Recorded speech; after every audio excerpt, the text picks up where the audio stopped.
আল্লাহ তাআলা এটা বরদাস্ত করতে পারেন না যে মানুষ কারো কাছে গিয়া আরেকজনের কাছে গিয়ে নতি স্বীকার করুক। আল্লাহ সহ্য করেন না। ইন্না শিরকা লাযুলমুন আযীম, শিরক হচ্ছে মস্ত বড় জুলম, অত্যাচার।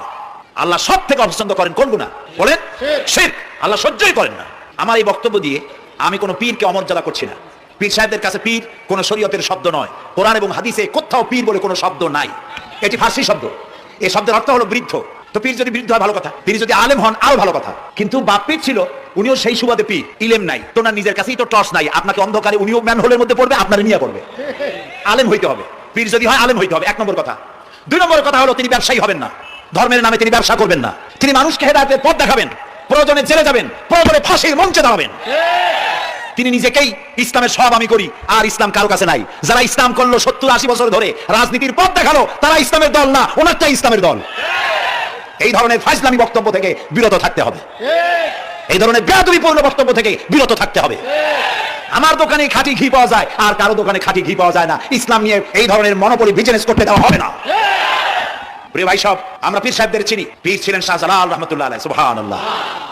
যুদ্ধ করা লাগে নাই, আজান দিয়েছেন, মূর্তির মাথা ভাঙ্গা চুরচুর হয়ে পড়ে গিয়েছে।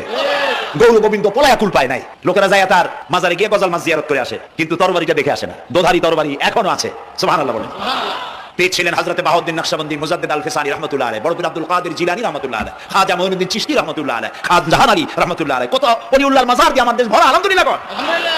এরা একদিকে মানুষকে মুরিদ বানায়া মুরিদের টাকা দিয়ে নিজেদের পকেট ভরেন নাই। ওনারা এরকম করতেন না, এরকম করতেন। আর রাসূলুল্লাহ বলেছেন এই রকমের হাতের মর্যাদা নাই, এই হাতের মর্যাদা। আমি পীর দেখছিলাম, বাইতুল শরীফের পীর হযরত শাহ আব্দুল জব্বার সাহেব, আল্লাহ তাআলা জান্নাতুল ফেরদাউসের মেহমান বানায় এই বাংলাদেশে শত শত মসজিদ মাদ্রাসার এতিমখানা তৈরি করে গেছেন। সুবহানাল্লাহ। বৃষ্টির মৌসুমে চট্টগ্রামের বাড়িটা 14 বছর মাদ্রাসায় ওয়াজিদিয়া চট্টগ্রামে 14 বছর বুখারী শরীফ পড়িয়েছেন। কি মানের আলেম, খালি পীর না। মুরিদরা যত টাকা দিত এই টাকা দিয়ে বড় বড় মাদ্রাসা মসজিদ করেছেন। আর বৃষ্টির সময় সাথী সঙ্গী নিয়ে বস্তি এলাকায় যেতেন, পলিথিন দিয়া ছাওয়া বাচ্চা আর তার স্বামী নিয়ে কাতরায় এক কোনায় বসে আছে, খাবার নাই, চাউল নাই, অসুস্থ, তাদের চাউল দিয়ে আসতেন, তাদের রান্না করার শাকসবজি দিয়ে আসতেন, ওষুধ দিয়ে আসতেন, হাড়ি পাতিল দিয়ে আসতেন। বন্যা হলে, তুফান হলে টাকা উজাড় করে যা মুরিদরা দিত সবগুলি উজাড় করে মানুষের খেদমত করতেন। সুবহানাল্লাহ। কাজী যারা জামায় অনেকগুলো পকেট সমানে নিতে থাকে আর ভরতে থাকে, এইভাবে করে এই ব্যবসায়ীদেরকে পরিত্যাগ করতে হবে। পীর হচ্ছে ওই সমস্ত লোক যারা নাকি ধর্মের নামে ব্যবসা করে না, বরং আল্লাহর দ্বীনকে প্রতিষ্ঠা করার জন্য কথা বলে। প্রিয় ভাই সব, আমাদের জেহেন সাফ করতে হবে, পরিষ্কার করে বুঝতে হবে আমার ভালো আমার মন্দ কে করতে পারে? আল্লাহ। সম্রাট শাহজাহান নাম শুনেছেন? কোথার বাদশা বলেন? দিল্লির সম্রাট, সম্রাট শাহজাহান। পৃথিবী জোড়া নাম তা। কবি বলছেন শাহনে জাহাं को जिन्हें फख्र से देते थे बाज वाज कब्र में है सूरह अलहम्दु की मोहताज। যে শাহজাহানকে কর দিয়া ট্যাক্স দিতে পারলে জনগণ নিজেদেরকে গৌরবান্বিত বলে মনে করতো, সেই শাহজাহান কবরে শুয়ে আছে, সূরা ফাতিহার মুহতাজ হয়ে আছে। সুবহানাল্লাহ। যদি কেউ আমার কবরের কাছ থেকে হেঁটে যাইতো আর একটু সূরা ইখলাস পড়ে সব রেসানি করতে, আমি কিছু পাইতাম। আরে এই এতিম ফকির হয়ে শুয়ে আছে। এক ফকির দিল্লি ঘুরতেছে, একজন বলছে ভাই তোমার তো খয়রাত করে দেখতেছি আমি সেই ছোটবেলা থেকে, খালি তুমি খয়রাত করো। একটা জিনিস আপনারা মনে রাখবেন, আজকে যারা গরিব পরিশ্রমের মধ্য দিয়ে কালকে তারা ধনী হতে পারে, কিন্তু যারা ভিক্ষুক, যারা ভিক্ষা করে জিন্দেগিতে কোনোদিন তারা বড় হতে পারবে না। ভিক্ষা করা তাদের অভ্যাস, জীবনেও বাড়ি করতে পারবে না, জীবনেও ধনী হইতে পারবে না, কিন্তু গরিব ধনী হতে পারবে। কারণ হলো আল্লাহর কাছে দুইটা বৈধ জিনিস অত্যন্ত ঘৃণিত। কয়টা?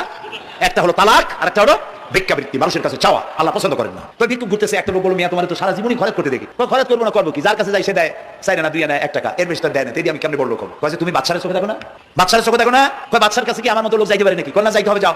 বাচ্চা একবার যাবা, এমন দেওয়া দেবে জীবনে আর তোমার খরচ করা লাগবে না। পাতি শিয়ালের পিছনে ঘুরে তো লাভ নাই। পাতি শিয়ালে খায় মুরগি, তোমার একটা ঠ্যাং দেবে, দাঁতের খেলালের কাজ হবে না। বাঘের পিছনে ঘোরো, বাঘে খায় গরু আর হরিণ, একটা রান দিলে তুমি 1 সপ্তাহ খাইতে পারবে। কাজে ঘুরতে গিয়েও বোঝা উচিত কার সাথে ঘুরি। তো বলছে বাচ্চার কাছে যাও, তো বাচ্চারে পাবো কই? কই তো দেখলাম কেবল মসজিদে ঢুকলো। তারপরে ফকির গিয়ে দাঁড়ায় আছে বারান্দায়, দেখে যে উনি বাদশা ভিতরে বসে হাত তুলে আছে ভাবে, আর চোখ দিয়ে পানি পড়ে দাঁড়িয়ে ভিজে ভিজে পড়তেছে। নামাজ শেষ করে, মোনাজাত শেষ করে বাদশা বেরিয়েছেন। কোন বাদশা? শাহজাহান। বাইরে আসার পর ফকির বলল আসসালামু আলাইকুম, বলে আর ফকির রওনা করছে। বাদশা বলে দাঁড়াও, তুমি যে রওনা করলা তোমার তো ভিক্ষুক মনে হয়, আর লোকেরা যারা ভিক্ষুক না তারাও তো আমার কাছে চায়, আর তুমি তো ভিক্ষুক, চাইলে না কেন কিছু? ভিক্ষুক বলে জাহাবানা, আমি কিছু চাইতে এসেছিলাম আপনার কাছে, কিন্তু আপনার করুণ অবস্থা দেখে আমার জ্ঞানের চোখ খুলে গিয়েছে। আমি দেখতে পেলাম আমি যার কাছে চাইতে এসেছি, আমি তো কান্দি না, হাতও পাতি নাই। যার কাছে চাইতে আসলাম দিল্লির সম্রাট, আবার কোন সম্রাটের কাছে হাত পেতে ভিক্ষুকের মতো কি জানি চায়, আর চোখ দিয়া পানি পড়ে দাড়ি ভিজে ভিজে পড়ছে।